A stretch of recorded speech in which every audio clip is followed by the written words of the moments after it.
guys, malinis na tayo. Tapos na yung ating nilabhan. Okay na ang lahat pero pagod. Sobra pagod ako. Ayan. So malinis na tayo. Lahat na malinis. Ayan. So ang gusto ko lang ngayon is ang mag-relax. Dahil sobrang pagod ako.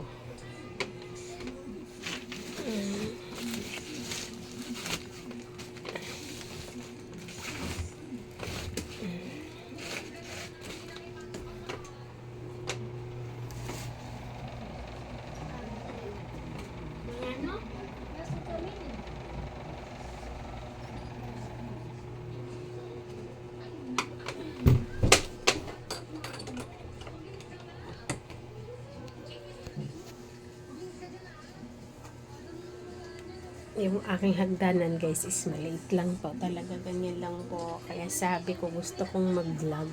Malay ko magkaroon tayo ng chances na makapagpagawa ng bahay na mas okay kumpara dito sa masikip na ating bahay-bahayan.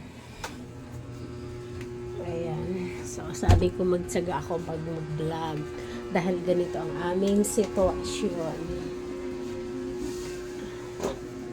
Ganyan kami. So sabi ko gusto kong mag-vlog na baka naman sakali ay medyo magkaroon tayo ng opportunity at magkaroon ng medyo mas maluwag pa na tirahan kumpara dito sa aming tinitirahan na sobrang masikip, maliit.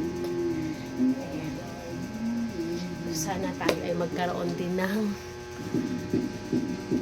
chances kahit nasa ngayon ay wala pa akong job. Pero alam ko habang buhay pa ang tao ay may pag-asa. Ayan guys. So ito na muna ang ating vlog sa ngayon dahil ay wala pa akong ibang pupuntahan dahil sabi ko nga kaya magpahinga muna ako. Hi anak. Hi apo ko. Yan guys ang aking apo. Feed your milk. Feed it. Feed it. Feed it. Feed it anak. Feed it. Ayan. So guys, please subscribe us dahil yun lang ang aking pag-asa na sana ay mayroong mag-subscribe sa ating YouTube guys. Ayan. Dahil sa ngayon po talaga is tambay pa ako sa bahay. Hirap na as caregiver, pahirapan yung duty. So ang ginawa ko, nag-vlog na lang muna ako. Gumagawa ng aking mga video. Baka sakali na magkaroon ng chances sa pagbablog at kikita.